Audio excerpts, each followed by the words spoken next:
पंचगव्य naturo Ayurveda में आप सबका स्वागत है। दोस्तों, आज गोवर्धन पूजन है और गोवर्धन पूजन की शुरुआत भगवान श्री कृष्ण ने की थी। बाबा नंद इंद्रदेव की पूजन करते थे। भगवान कृष्ण ने इंद्रदेव का पूजन रुकवाकर गोवर्धन पर्वत की पूजा की, क्योंकि गोवर्धन पर्वत पर भगवान कृष्ण अपनी गायें चराने जाते थे और गायों को वहां से वर्धन मिलता था। गौवर्धन ने गायों का वर्धन, गायों को पोषण मिलना, गाय चरना। दोस्तों, भारत को पहले सोने की चिड़िया कहा जाता था और भारत को सोने की चिड़िया बनाने में गाय के ही विशेष भूमिका रही है। मनुष्य की दिनचर्या में सुबह से शाम तक गौ माता का ही योगदान रहता था। जब मनुष्य सुबह उठकर मंजन करता था तो वह मंजन भी गाय के गोबर की कंडे की राख से वह मंजन करता था, जिससे देश के करोड़ों अरबों रुपए का खर्चा बचता था। इसके अलावा जब वह शौचालय जाता था और शौच से आने के बाद अपने हाथों को साफ करता था तो उसमें भी गाय के गोबर की कंडे की राख का उपयोग होता था, जिससे हैंड वॉश और साबुन के खर्चे का करोड़ों रुपए भारत का बचता था। जब हमारे घरों में भोजन पकाया जाता था तो भोजन भी गाय के गोबर की कंडे से एवं लकड़ियों के माध्यम से भोजन पकाया जाता था, जिससे रसोई गैस का देश को करोड़ों रुपए का खर्च बचता था और गाय के गोबर के कंडे से जो भोजन बनता था वह सुपाच्य एवं आरोग्यवर्धक होता था। दोस्तों, हमारे देश में पहले खेती गौ आधारित होती थी, जिसमें खेती बैलों के माध्यम से होती थी और जब बैल हल और बखर में चलते थे तब खेती होती थी, जिससे हमारे देश में ट्रैक्टर एवं अन्य संसाधनों में करोड़ों अरबों रुपए का जो खर्च आज होता है वह उस समय पूरा बचता था, जिससे हमारे देश की अर्थव्यवस्था बढ़ती थी। जैसे खेतों में आज कई करोड़ों रुपए का पेस्टिसाइड और फर्टिलाइजर डाला जा रहा है। पहले ये पेस्टिसाइड और फर्टिलाइजर नहीं डाला जाता था। इसमें गाय के गोबर से जो उर्वरक खाद बनती थी वह खेतों में डाली जाती थी एवं गाय के गौमूत्र एवं गोबर और अन्य पौधों के पत्तियों से जो दवाइयां बनाकर लोग अपने खेती में स्प्रे करते थे और उससे जो है फसल स्वस्थ रहती थी, जिससे हमें ऑर्गेनिक एवं रोग मुक्त भोजन एवं अन्य मिलता था, जिससे आज जो करोड़ों अरबों रुपए का पेस्टिसाइड और फर्टिलाइजर में खर्चा हो रहा है वह खर्च पूरे भारत का बचता था।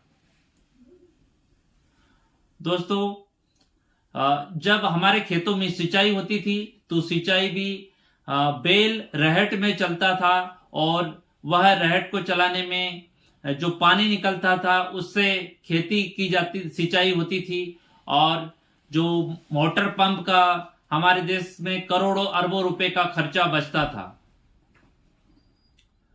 जब तेली अपने कोलों में तेल बनाता था तो वह कोलों भी बैल के माध्यम से चलता था। बैल कोलों में चलता था तब तेल निकलता था, जिससे हजारों रुपए का मशीनों का खर्चा बचता था देश का।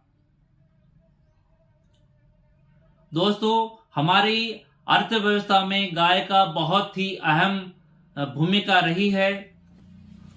मनुष्य के स्वास्थ्य संबंधी बहुत सारी दवाइयां गाय के गौमूत्र से एवं दूध और घी से बनाई जाती थी, जिससे पंचगव्य से औषधियां बनती थी और लोगों को स्वास्थ्य लाभ मिलता था, जिससे हमारे देश के करोड़ों अरबों रुपए का खर्चा बचता था। आज लोग एलोपैथी में कितना पैसा खर्च करते हैं अपने स्वास्थ्य के लिए।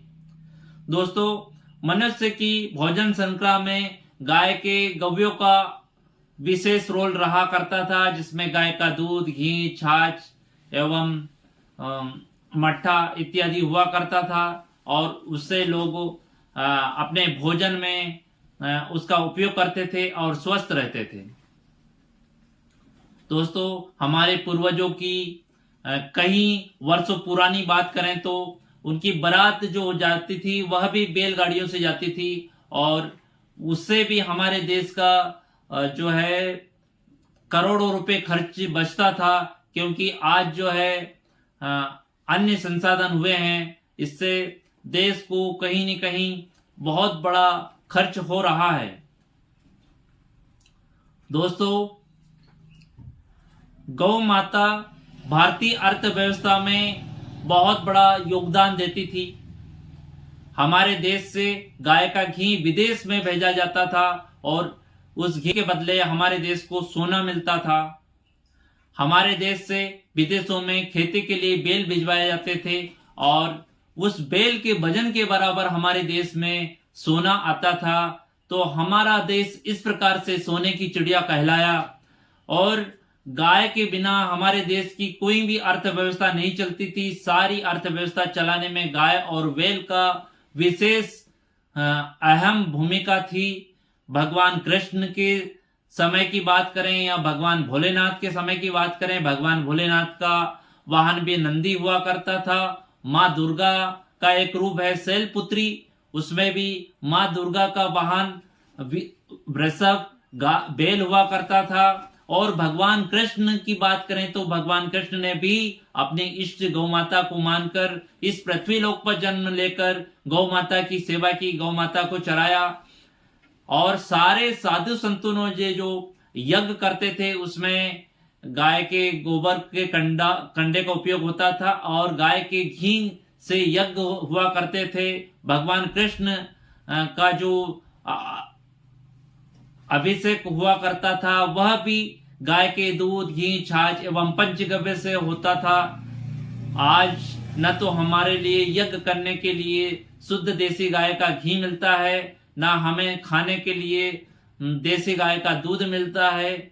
और हमारे देश में गाय की किस प्रकार से दुर्दशा हो रही है, गाय गली गली भटक रही है। गाय का कोई न तो सेवा है और न गाय के प्रति लोगों का मातृ भाव है। अतः 20 नवंबर 2023 को दिल्ली के रामलीला मैदान में गौ माता को राष्ट्रमाता घोषित करने के लिए बहुत ही बड़ा जन आंदोलन किया जा रहा है। तो आप सभी लोगों से मैं विनती करता हूं कि आप गौ माता को राष्ट्रमाता का दर्जा दिलाने में रामलीला मैदान पहुंचकर गौ माता को राष्ट्रमाता दर्जा दिलाने में सहयोग करें। जय गौ माता, वंदे गौ मातरम।